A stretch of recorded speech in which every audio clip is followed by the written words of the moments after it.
सभी व्यूअर्स को राधे राधे, राम राम। तो आज अपन मंडी जाएगा, मंडी में थोड़ा काम कराएगा, तो वहीं से आपसे बात भी करेगा। चलिए देखते हैं आज क्या क्या करते हैं सारे दिन में। मेरी भाभी वहाँ पे देखो घास काट रहे हैं, काट के रहे हैं, मतलब बोलते हैं ना, लूण रहे हैं घास। ये मेरी सवारियाँ बैठी है यहाँ पे। मैं दस तेरे से पहले मैं क्या देखो घास लूण रहे हैं काट रहे हैं। मेरा हो गया कॉलेज में काम, जो थोड़ी बहुत इन्फॉर्मेशन चाहिए थी वो मिल गई। अब चलते हैं टारना माता जी के टेम्पल। अपनी ताई जी और भाभी को मैंने फ़ोन किया था, तो वो अभी बिज़ी थे, उनके पास अभी टाइम नहीं था, तो मैं अकेला ही जा रहा हूँ। फिर उसके बाद जो है हम जाएंगे ताई जी की दवाइयाँ लेने, और उसके बाद मुझे बाल भी कटवाने हैं, और उसके बाद जाएंगे घर।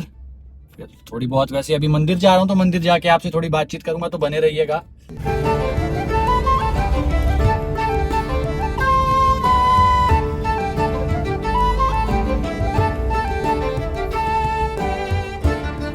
तो अभी मैं पहुंच गया हूँ टारना माता टेम्पल, और यहाँ मैं भी गाड़ी लगा के दर्शन करूँगा। फिर उसके बाद निकल जाएंगे घर की तरफ, और उससे पहले बाल भी कटवाने हैं अभी। तो गाड़ी वगैरह लॉक करके अब चलते हैं।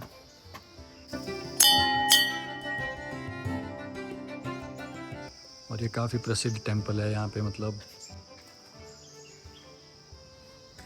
और इस टेम्पल का जो दर्शन है ना, वो सामने से नहीं होता, वो साइड से करना पड़ता है। जो दरवाज़ा है वही, मतलब जैसे सामने से दर्शन नहीं देता, साइड से दर्शन देता है, क्योंकि ये इतना प्रत्यक्ष रूप है माँ का। तो आज दर्शन किए टारना माता जी के, तो इसके बारे में मैं यही बोलना चाहता हूँ कि मतलब जो हमारा मन है ना, हमारा मन कहता है कि धर्म को बचाओ, तभी तुम बच सकते हो। लेकिन जो बुद्धि कहती है, वो कहती है कि इंसानियत को बचाओ, वही धर्म है। मन कहता है कि मंदिरों को भव्य बनाओ, मंदिरों को बड़ा बनाओ, लेकिन जो बुद्धि है वो कहती है कि आदर्शों को बड़ा बनाओ। तो समझ में ही नहीं आता कि किसकी सुने और क्या करें, है ना। क्योंकि शायद मन जो है हमारा, वो मान्यताओं के आधार पे चलता है, और जो बुद्धि है हमारी, वो चलती है तथ्य के आधार पर। जो हमारे पास हो रहा है, जो लॉजिकल बातें हैं, उन पे चलता है हमारा दिमाग। लेकिन ये जो डिफरेंस है दोनों के बीच में, ये भांप पाना बहुत मुश्किल हो जाता है। अब यही मंदिर देखिए, इसमें साक्षात टेम्पल है, बहुत ही सुंदर है। मतलब जितना सुंदर ये मंदिर है, ये इतने में ही काफ़ी भव्य लग रहा है। लेकिन कुछ लोग जो है, मतलब इस चीज़ के बारे में कुछ अलग तरह की टिप्पणियाँ भी करते हैं। तो हमें अपनी संस्कृति को बचाना है, तो हमारे जो देव समाज है, उनकी भी इज़्ज़त होनी चाहिए। उनके जो कमेटीज़ हैं या उनसे रिलेटेड जो भी चीज़ें हैं, उनमें पॉलिटिक्स नहीं होनी चाहिए। लेकिन आज के टाइम पे पॉलिटिक्स बहुत हो रहा है, तो ये चीज़ हमारे देव समाज के साथ गलत हो रही है, हमारे देवी देवताओं के साथ गलत हो रही है ना, क्योंकि उनके साथ पॉलिटिक्स किया जा रहा है। वो तो सिर्फ़ और सिर्फ इंसानियत चाहते हैं। हमारे देवी देवताओं ने हमें यही सिखाया है कि तुम इंसानियत के पहाड़े सीखो, धर्म वही है। लेकिन हम ये चीज़ समझ ही नहीं पाते। हम देवी देवताओं से भी वही एक्सपेक्ट करते हैं जो हम चाहते हैं। लेकिन देवी देवता मतलब हमारे लिए एक मेंटोर की तरह हैं, हमारे पूर्वजों की तरह हैं, जिन्होंने हमें बहुत सी चीज़ें बिना मांगे दी हैं। ये प्रकृति बिना मांगे दी है।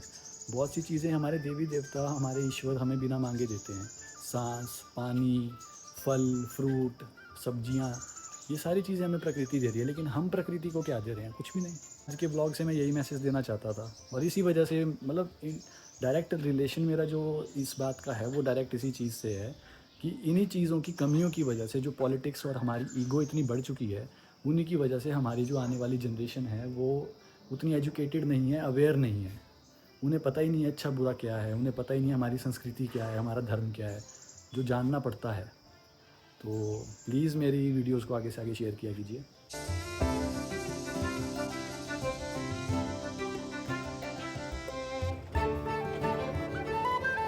अब कर लिया हमने दर्शन, अब चलते हैं वापस। मेरी सवारियाँ वेट कर रही हैं।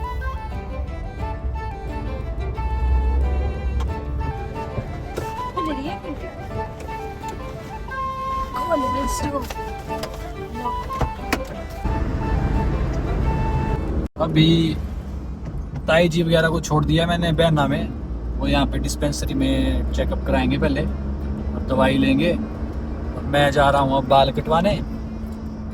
बाल कटवाने के बाद उनको पिक करूँगा। अब देखते हैं पहले वहाँ कितनी सी भीड़ होगी वहाँ पे। अब वही है ना, बार्बर के पास तो भैया 1 घंटे बाद ही नंबर पड़ता है। तो अब देखते हैं। Few minutes later. तो अब बाल कटवा लिए हैं, अब चलते हैं। मेरी ताई जी वगैरह फ्री हो चुकी हैं, अब पता नहीं कटे कैसे हैं बाल। वैसे जिस भाई ने काटे हैं बाल वो काफ़ी अच्छे बाल काटता है, मेरे को तो अच्छे लगते हैं, मतलब बाकी पता नहीं है। मैं ज़्यादा ध्यान नहीं देता कि कैसे काटने हैं कैसे नहीं काटने हैं, नॉर्मल सी जगह जाता हूँ वहाँ पे कटवा देता हूँ। बंदा ठीक है, इतना मेरे को पता है कि ठीक काटता है, वो पटांग नहीं काटता। तो अब मिलते हैं आगे, उनको पिक करते हैं, उसके बाद चलते हैं घर। वैसे अभी गाड़ी भी धुलानी थी, अब देखता हूँ गाड़ी भी धुला ही देता हूँ फिर। एक बात मुझे और करनी थी, एक गलती जो है वो एक नशा छोड़ने वाला इंसान ये भी करता है कि वो जो उसका एक प्राइमरी एडिक्शन होती है वो उसको छोड़ने का जो एक रास्ता ढूंढता है वो ये ढूंढता है कि वो किसी और नशे को पकड़ ले। जैसे मान लो कोई चिट्टा पीने वाला है तो वो सोचता है कि वो चरस पी ले या शराब पी ली है, मतलब वैसी एक सब्स्टिट्यूट ढूंढता है। तो वो सब्स्टिट्यूट जो है वो फिर से वही डिपेंडेंसी का काम है। आप जहर चाहे 1 स्पून जहर लो या 1 गिलास भर के लो, जहर ही है, वो कभी ना कभी भर के 1 गिलास तक हो ही जाएगा, उसकी क्वांटिटी आपकी बॉडी में बढ़ती जाएगी, है ना। चाहे आप वही बात है ना कि 1 स्पून के हिसाब से ले रहे हो अगर जहर, तो वो टाइम लेगा थोड़ा, लेकिन इफेक्ट तो उसका पड़ेगा। तो बात वही है कि अगर नशा छोड़ना है तो पूरी तरह से छोड़ना पड़ता है। ऐसे सब्स्टिट्यूट्स का यूज़ करके किसी और जगह शिफ्ट होके किसी और नशे पर एडिक्शन को शिफ्ट करके वो एडिक्शन ही रहेगी, वो बीमारी रहेगी। तो अपने आप को ऐसा भी नहीं कि स्मोकिंग करना शुरू कर दिया कि यार नहीं मुझे एक नशे से भागना है तो दूसरे नशे की तरफ जाना है। नहीं, आपको भागना भी नहीं है किसी चीज़ से, आपको नशे को नहीं आने देना। आप भागोगे नशे से, कब तक भाग लोगे? आपको बस एक डिसीजन ये रखना है कि आपको नशे को अपने पास नहीं आने देना है। वो आएगा, आपको उसे मतलब एक्सेप्ट नहीं करना है, ये बात होती है ना कि। और नशा तो ऐसा है कि नशा आपके पास आएगा ही आएगा, वो खुद चल के आएगा, लेकिन वो डिसीजन आपका है, आपको करना ही नहीं है, वो कोई भी नशा हो, तब इंसान नशा छोड़ सकता है। अदरवाइज ये शिफ्ट करने का जो काम है ना कि एक जगह से दूसरी जगह, एक नशे से दूसरे नशे पर, तो वो तो चलता ही रहेगा, फिर कभी ख़त्म नहीं होगा। वैसे आप एडिक्शन पे कभी जीत नहीं पा सकते। गाड़ी की हालत भी बड़ी ख़राब है, सारी गंदी हुई पड़ी है, अब इसे साफ करेंगे, धोएंगे।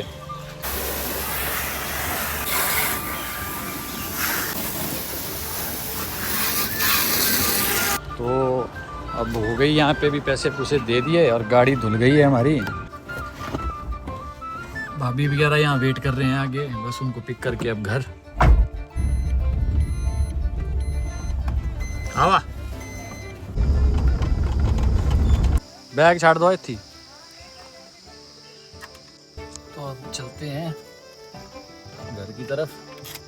और यहाँ फूल बड़े अच्छे हैं, ऊपर मेरी भाभी कपड़े धो रहे हैं, वो दिख रहे हैं अगर थोड़े थोड़े, तो वो देखिए कपड़े धो रहे हैं। ये थी बैठी के थकी के गड्डी अंदर आवा थकी गए, देखा ये थी तक आंडू थकी गया आमा मंडी आंडे आमा बड़े भाई। ऐसे मैं घर जा रहा था पर मेरे माई फेवरेट ताऊ जी ने मुझे बुलाया है, तो मैं जा रहा हूँ कि क्यों बुलाया है देखने के लिए। शायद मेरी कटिंग देखनी होगी कि मैं कैसा लग रहा हूँ, है बांग का लग रहा हूँ।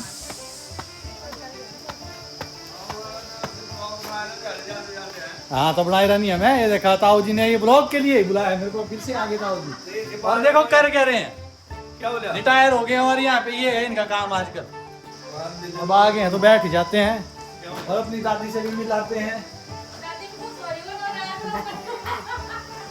ठीक है, ये मेरे ब्लॉगर भाई साहब आगे देखो, हेलो बोलो इनको सब। Hello, Rajesh Kumar blogs, Rajesh Rao blogs, आप फॉलो कर सकते हैं फेसबुक पे, काफी अच्छे सारे लोग ज़्यादा से ज़्यादा इस भाई को फॉलो करिए, लाइक शेयर कमेंट करिए, ताकि ये भाई जो अपने जो इसका मकसद है ना उसमें कामयाब हो सके। इसका जो कंटेंट होता है ना वो बहुत ही प्यारा होता है।